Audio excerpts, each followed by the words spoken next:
Hello everyone, Mr. Rumsey here. Got a video review for you as we work through our Algebra 2 test review. Good news everyone. We just got together. If you haven't seen the post on Google Classroom, you just happen to be watching this immediately. We are moving the test date back to Friday, so that gives you an extra day to review. Hopefully this video will help you do that, and we will start working through this right now to help you through it. So first question here, it says solve, right? So all we want to do is solve the equation using the order of operations. Remember our order of operations? Yeah, we've been using it for a long time. PEMDAS, right? Parentheses, exponents, multiplication, division, addition, subtraction. We work left to right. So first of all, we see some parentheses. I can't actually do any operations in the parentheses, so we'll go ahead, because these x values in here, so we'll go ahead and jump out here to the number 3. If you hear some rumbling in the background, they're mowing the lawn outside my classroom, so that's what you're hearing if you hear it. I don't know what the microphone can pick up. Okay, so let's distribute here. We want to distribute here and here. Now this 3 only applies to this first set of parentheses. So I'm going to have 6x plus 3. And now here, there's a minus everything here, but the minus gets distributed too. It's like a negative 1. Okay, so negative x minus 2 equals 5. So now what we can do here is just combine like terms. So 6x minus x is 5x. 3 minus 2 is 1. This equals 5. We can subtract 1 to get the x by itself. So 5x equals 4. Then we can divide by 5 from both sides to get rid of this 5. Remember, if it's being multiplied, we divide to get rid of it. And we end up with x equals 4/5. If you're like, Mr. Rumsey, I put in that in my calculator and got decimal, that's fine. That's the same thing as 0.8. So there's our first problem done already. You got something we did back in Algebra 1. Not very difficult. You should be able to handle that. Problem number 2 is the same thing, except for complicated a little bit here. We are going to throw some fractions in, throw some other numbers in, but it's the same process. We're still solving for x. So we're going to distribute here. We're going to distribute here. So 3 times 2 is 6, so 6x. 3 times 9 is 27. 1/2 times 4 is 2. The x is still there. 1/2 times 8 is 4. This equals 55. We combine our like terms. This and this gives us 8x. This and this gives us 23. That equals 55. We subtract the 23 from both sides. We get 8x equals 32. We divide by 8. X is going to equal 4. Now, if you're like, Mr. Rumsey, you're moving too fast. Good news, you're watching this on a video. You can pause it. You can rewind it. You can play it in slow motion, whatever you need to do. Go back to whatever you need. Or if you're like, Mr. Rumsey, I learned this in 9th grade. I don't need to be reminded how to solve for X. Great. Skip ahead to the problems you do need help with. That's the nice thing about this. Number 3, we need to solve the inequalities. Now, we're going to solve these just like you would solve an algebra equation, except for we have the less than, greater than, less than, equal to, greater than, equal to, right? So I'm still going to distribute. So 2x minus 2 is less than or equal to 4. We're going to add 2 to both sides. 2x is less than or equal to 6. Divide both sides by 2, and x is going to be less than or equal to 3. So now we have to decide, all right, which of these lines up with that? Which one of these graphs over here shows me x is less than or equal to 3? When we go to 3, only one of these is on 3. This one is, right? And the arrow points to less than, so this is A. Now we go to letter B, do the same distribution here, except for these in a different order now. So I got 2 times 1 is 2. 2 times negative x is negative 2x is less than or equal to 4. I'm going to subtract 2 from both sides and get negative 2x is less than or equal to 2. To get this by itself, we divide by negative 2.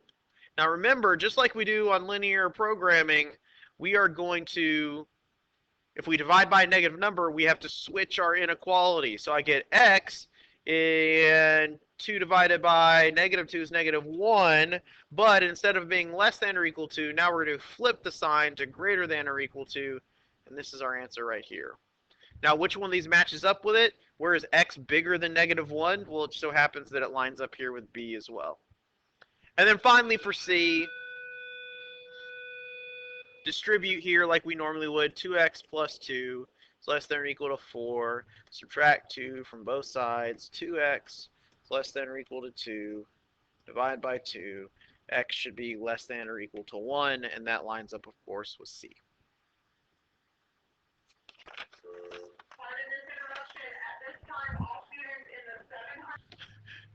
So as you started to hear, I'm recording this as y'all go out to the pep rally.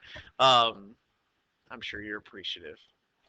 So, formula for converting temperature from Fahrenheit to Celsius is C equals 5/9 times F minus 32. C is the temperature in Celsius, F is the temperature in Fahrenheit. What's the temperature in Fahrenheit if the equivalent is 25 degrees Celsius? So this tells us our Celsius right here, right? So we can put that in here. So I have 25 equals 5/9 F minus 32. So now I want to solve for F. I need to get F by itself. We have a parentheses there. So you can try to get rid of the written key that Mr. Cartledge did. He did it where you take 5/9 and when you divide by a fraction, you flip it over. Basically, we get the reciprocal, cancels it out, right? Multiplied by 9/5, that cancels out, so you can multiply by 9/5 over here. But I had some students in class ask me today if we could do it by using just the decimal, and you can, and it gets us really close. So I'm going to show you that. 5 divided by 9 is 0.55555 repeating. So we're going to say this is the same thing as 0.56 times F minus 32. So we're going to have 25 equals, now we distribute it, right? 0.56 F minus this number, 0.56 times 32, which is about 17.92. We're to add that to both sides. So we get 42.92 equals 0.56 F. We divide by 0.56 on both sides.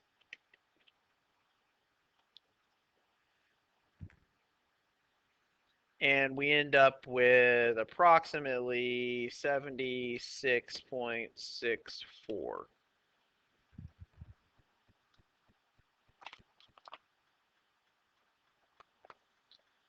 So we rounded, that took us off a little bit than if we use the actual fraction. If you don't use the fraction, you stay with, or if you use the fraction and stay with it, you should end up with about 77 degrees. So it's in the same ballpark.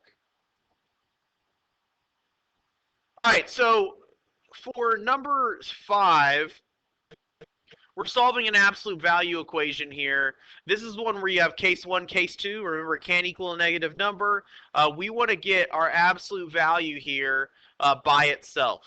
So I need to get rid of anything else. Do not divide by 2 first. For some reason, all of you guys like doing that first. You like being like, oh, let's divide by 2. Don't do that. The addition or subtraction here, get rid of that first, okay? So if I add 9 to both sides, this cancels, which means I add 9. Make sure you add the 9 to the singular number here, not the thing with the variable. So when I put that together, that's 2 times the absolute value of 6x minus 3.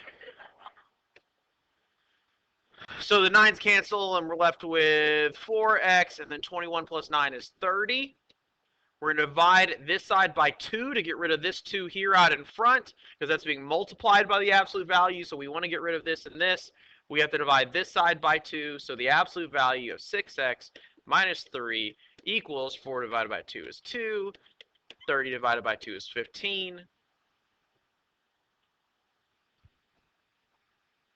So now we have an absolute value. It's by itself. We have this over here. It's not negative, so we can solve for multiple values here.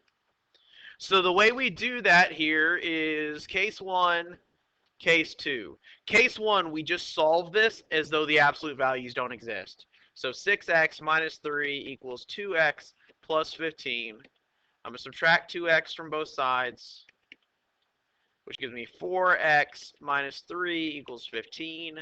I add the 3 to both sides. 4x equals 18. I divide that by 4, and I'm going to get x equals about 4.5. Now I do case 2, where I write the equation out just like I did. I'll just a different color too so you can see it. Except this time I say 6x minus 3, so that stays the same.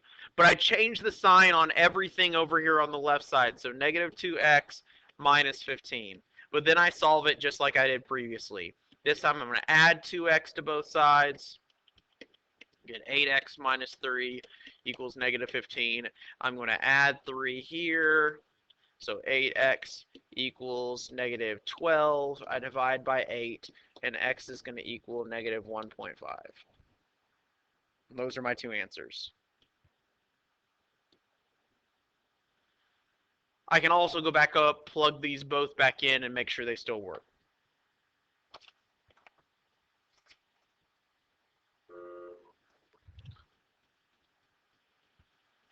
All right, number 6.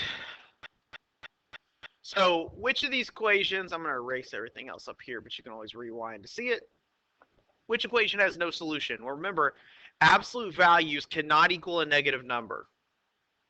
Because once you take the absolute value of something, it becomes positive. So if that's the case, it'd be real tempting here just to go ahead and circle A. But we have to simplify first. We have to get the absolute value absolutely by itself before I can make that assumption. So here, remember, we said get rid of this plus or minus here. So if I had 10 to both sides, I end up with 2x minus 4 in the absolute value equals positive 4. So I do have for A a positive number on the side.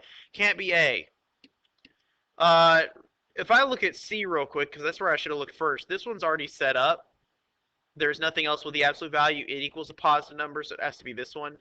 And then D has an x value over here, and if there's ever an x value over here, you can plug in a positive or a negative to make it work, so it can't be this one. It has to be B, even though there's a positive number here. If I simplify by subtracting 9, I'm going to have 3 times x plus 5 equals negative 5, and even if I divide by 3, that's still going to be a negative 5/3 on this side. So it's got to be this one. This one's not possible, no solution, because I have an absolute value equaling a negative number. Number 7. So number 7, I'm going to show you an example of when we use these absolute values and why we check our answers here. So I'm going to add x to both sides here. So 4 times the absolute value of x plus 6 equals 12x, because this is like a 1x, minus 8. We divide both sides by 4 to cancel this here, and I get x plus 6 equals 3x minus 2. Okay? So now I do case 1, case 2, so we'll do case 1, we'll do case 2. For 1, we write it out like usual. X plus 6 equals 3x minus 2. For the other one, we'll do x plus 6 equals negative 3x plus 2, because the negative changes to a positive. So I solve this. I'll subtract x from both sides. I'll get 6 equals 2x minus 2. We'll add 2. And 8 will equal 2x. And then we'll divide by 2, and x is equal 4. Once again, I know I'm going fast, but y'all should know how to solve an equation for x. I just got to move through this so this video doesn't take 2 hours. So now for this one here, I'm going to add 3x to both sides so I can keep everything positive. I end up with 4x plus 6 equals 2. I subtract 6 from both sides, get the x by itself. 4x is going to equal negative 4. We're going to divide by 4, and x is going to equal negative 1. So we check our answers here. I didn't check them on the last one just for time's sakes, but let me tell you, on absolute value problems like this, you should always check your answers on a quiz or a test.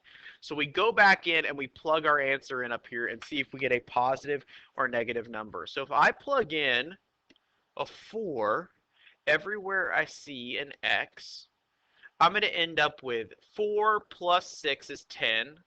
Absolute value of 10 is just 10. So 4 times 10 is 40. Minus 4, I end up with 36 on this side. Over here, 11 times 4 is 44. Minus 8 is 36. That's true, right? 36 equals 36. So this one here works as an answer.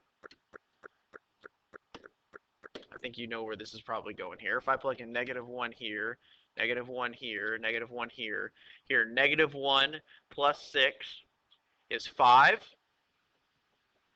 right? So 5 times 4 is 20, minus -1, this side's going to be 21, and then over here, we're going to have 11 times -1 is -11, minus 8 is -19. This is not true, right? So this answer does not work. So x equals 4 is our only solution. Look at us through 2 pages already in 15 minutes. All right, next page. Number 8. Which of these equations is this equation here in standard form? Well, it helps to know what standard form is, right? Has to be this, right? A has to be positive, and A, B, and C have to be whole numbers. Okay?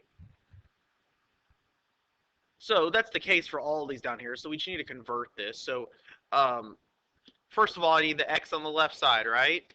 So let's add 3/4 x to both sides. So I get 3/4 x. I'll rewrite that so you see that better. 3/4 x plus y equals 2. So our x value is positive. That's good news, right? So now, and our y value stays positive. That's good. And then our 2 is down there. So now I need to get rid of this 4 here, right? Because we don't like fractions. So I can multiply this. If I multiply this by 4/3, the reciprocal, that cancels. But then that makes this a fraction. And I said all these have to be whole numbers.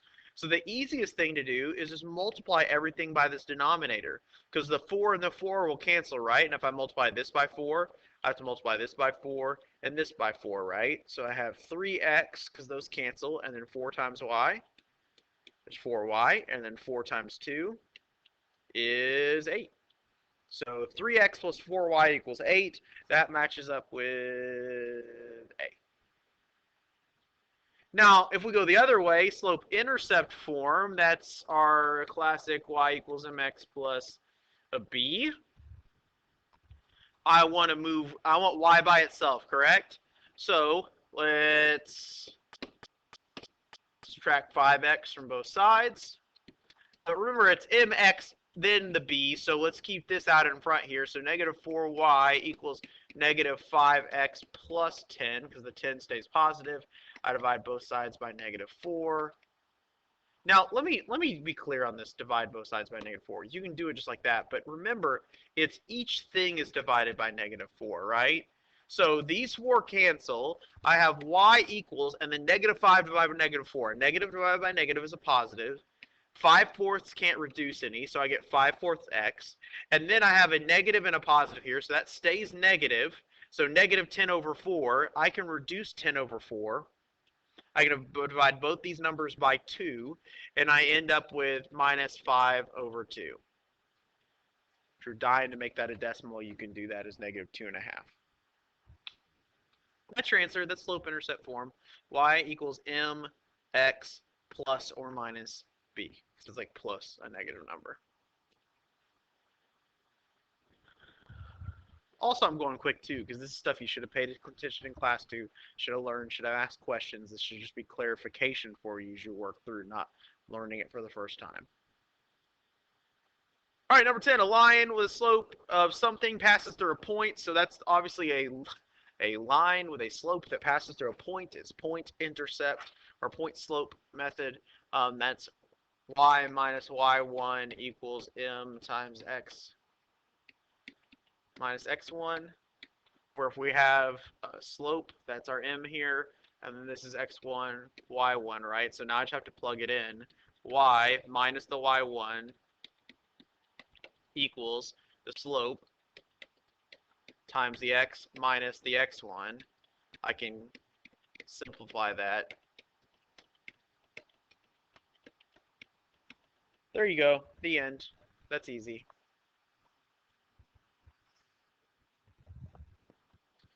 All right, so remember with number 11 here, you get solutions where the lines cross each other. You're looking for the intersection. So where do these lines cross each other for a solution? They're parallel lines. So do they cross each other? No. So how many solutions does it have? None. No solutions. Whereas if a graph looks like this, it has one solution right here. If a graph looks like this, where the lines are on top of each other, it has an infinite number of solutions. So consistent, inconsistent. Consistent means it consistently crosses paths with something. So like this one here is consistent because it's always crossing paths. This one is consistent because it crosses paths once, just like your classmates where you consistently have, 6 period together. This one consistently never crosses. It never crosses, so that is not consistent. They don't see each other like that. So it is not, we're not really with dependent ones like this, we're not necessarily going to say consistent, inconsistent, but we're going to say it's just, we're focusing mainly on the fact that is dependent because no, I'm sorry, independent. Scratch what I just said. These lines are independent of each other, right? But whenever we have parallel, we don't care as much about independent and dependent. We're focused mainly on the fact that they're inconsistent. They don't see each other. They don't like run into each other in the hallways. They don't get a chance to see each other kind of deal. So parallel lines are inconsistent. If I have something that looks like this right here, where we just said it's consistent because it you see each other every day during that one time your paths cross. But this is also independent because you don't go the same way, right? You go this way, they go that way, you just happen to cross at one point. Whereas this one here is dependent because they depend on each other. They travel the same path. Like I mentioned to you, it's like someone with who has a vision impairment, who has a seeing eye dog. They're dependent upon that dog for the path that they walk. They walk the same path.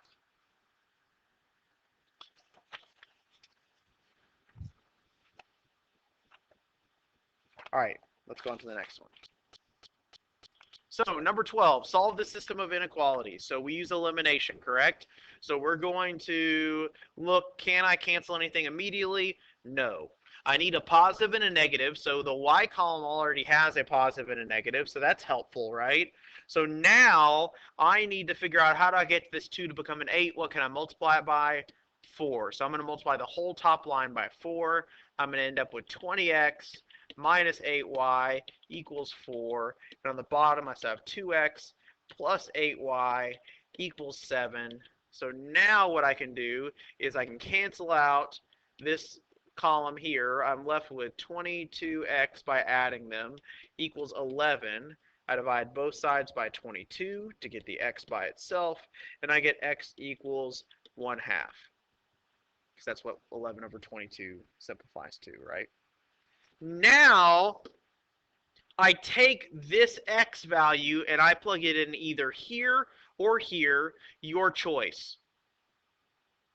Doesn't matter which one you plug it into. I'll plug it into the bottom one to show you that it can be either. You don't need the times 4 in front. You just use the original equations. So I'm going to say 2 times 1/2 plus 8y equals 7. 2 times 1/2 is 1 plus 8y equals 7. I'm going to subtract 1 from both sides. I get 8y equals 6. I divide by 8. 6 divided by 8 reduces to 3 over 4, or 0.75.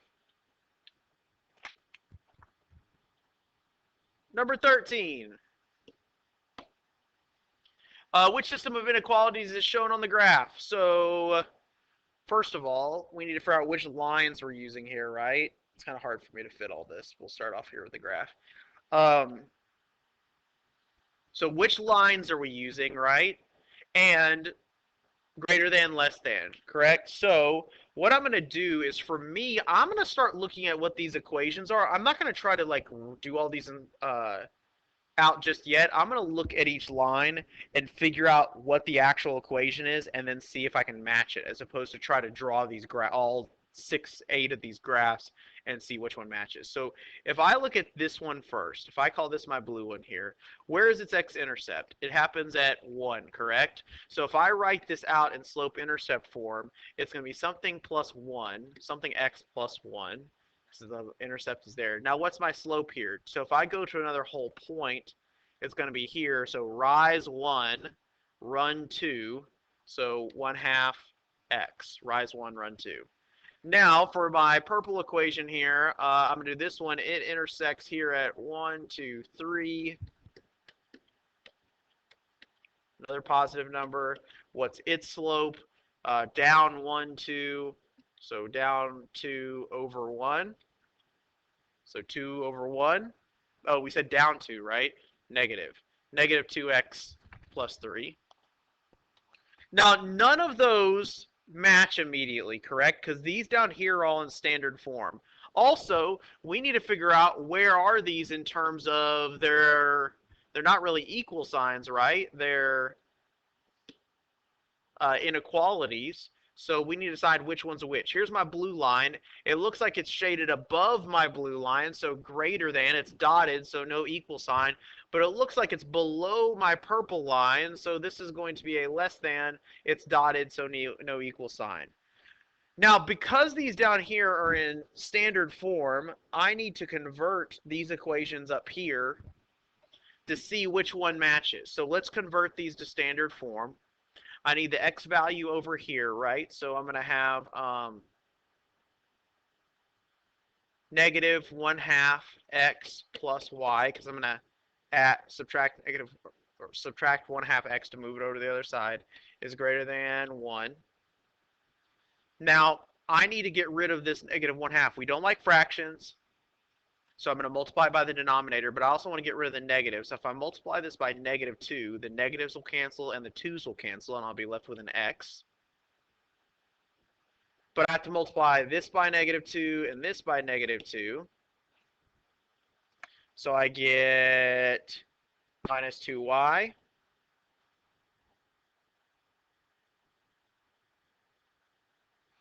Now, because we multiply by a negative, it's the same thing as dividing by a negative, so we're going to switch our sign, and this is me negative 2.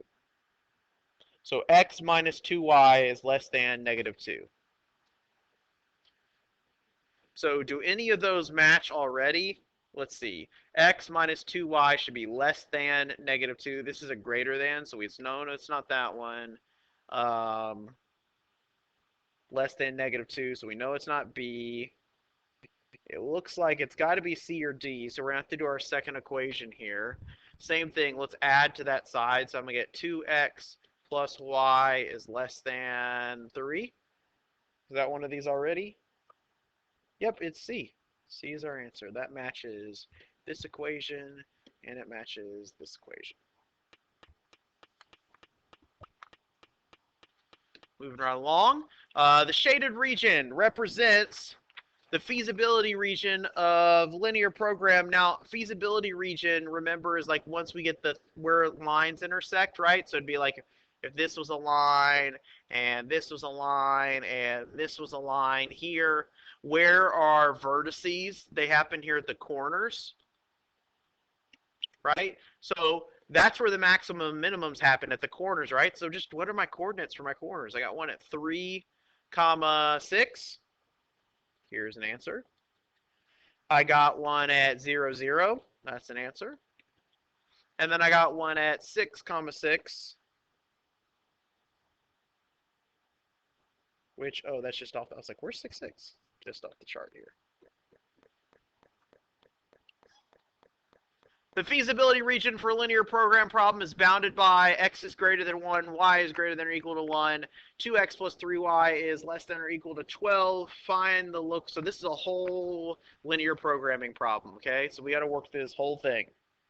So first of all, I have one equation that tells me x is greater than 0. Fantastic.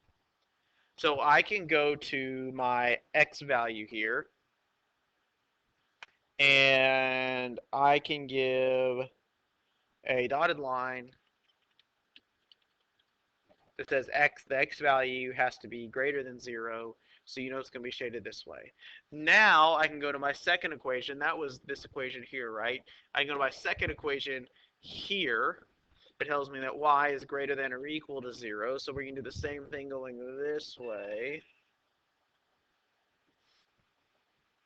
And we know it's going to be shaded upward. Finally, I can go to my last equation here. Now, this one is not in slope-intercept form. Let's change it. So 2x plus 3y is less than or equal to 12. We want this in slope-intercept, so let's subtract 2x from both sides. 3y is less than or equal to negative 2x plus 12. We divide this by 3 and this by 3. So y is less than or equal to negative 2/3 with the x plus 12 divided by 3 is 4. So now I have 4. 1, 2, 3, 4 is my intercept. My slope is negative 2, 3. So down 2 over 3, 1, 2, 3. Down 2 over 3, 1, 2, 3. And we have a line that looks something like this. So we said this is less than the green line, but greater than the other two lines, which means my filled in shape is the triangle, of course. So where are my vertices? We just go to the vertices, the corners of the triangle. One here, and one here. What are those points? 0, 0, 0, 4, and wait, no.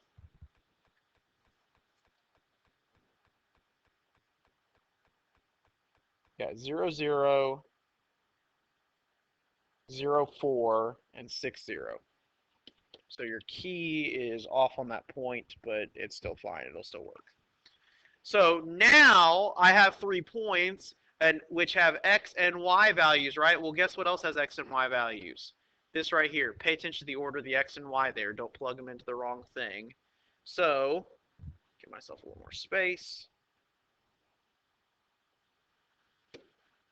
I want f of 0, 0. So 5 times 0 minus 0 is just going to be 0. Then I have f of 0, 4, which equals 5 times 4 minus 0 equals 20. And then I have f of 6, 0, which is going to be 5 times 0, because remember the y is first in this equation, minus 6, which is negative 6. So now we decide where's the minimum, where's the maximum. The maximum happens at the biggest value. This one right here, 20 is our largest value. What's its point? The point is 0, 4. Where is the minimum value? Negative 6 is the lowest number. That happens at 6, 0. So just because this down here is the lowest point doesn't mean it's going to be the minimum. You have to solve the math to see which point it is. Last one. The feasibility region for a linear programming problem. So they already give you the vertices. You don't have to graph it. All you have to do is take these 3 points and plug them into our x and y values here. And we want just the maximum value. So an easier version of the previous problem. So I'm going to have f of 2, 5, f of 5, 11, and f of 7, 10. So 2 times 2, because the x and y are in the correct place now. Honestly, sometimes it's easier just to do this. Fill it in after. So 5, 11, 7, 10. So 2 times 2 is 4, plus 15, which is 19. And this is 10 plus 33, which is 43. And this is 14 plus 30, which is 44. So obviously we can see a maximum emerging here. that happens at 44. It's really close between 511 and 710, but our maximum value here is 44. This happens at 7, 10.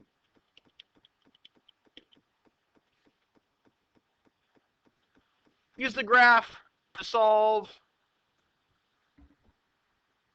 this right here. So we use the sister solution here, right, where we move everything over to this side, and we can use it to graph it, correct? So what we have here is our absolute value. It's not even making you graph it, but remember, we can graph it from here because we can look for A, H, and K. I'm just showing you how to do this to remind you where this is in this form.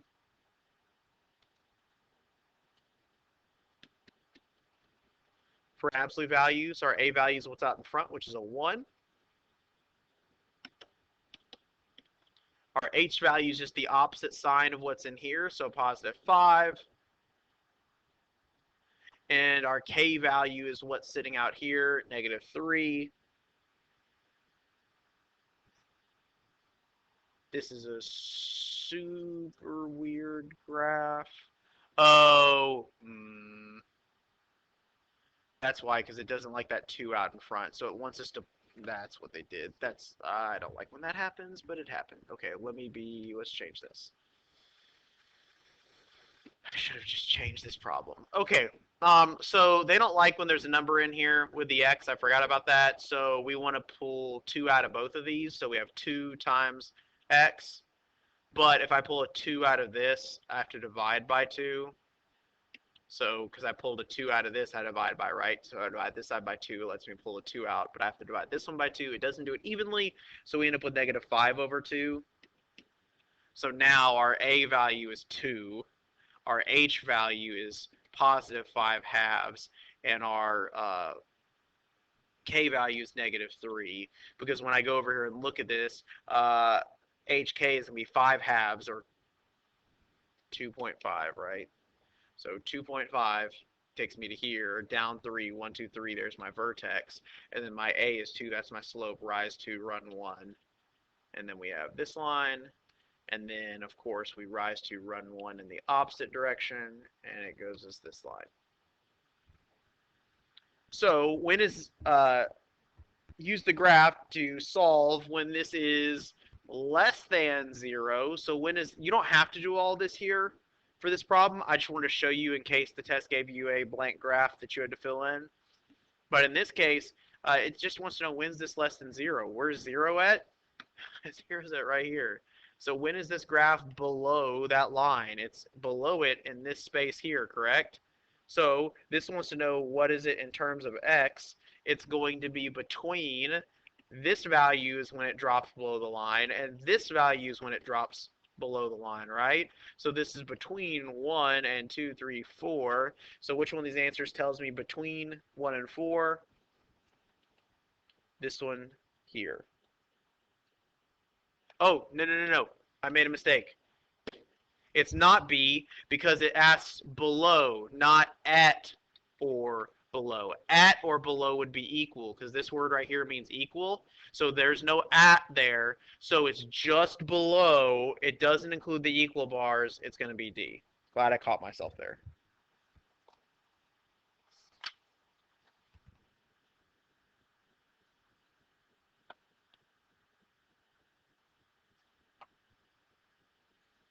All right, last problem. Ugh.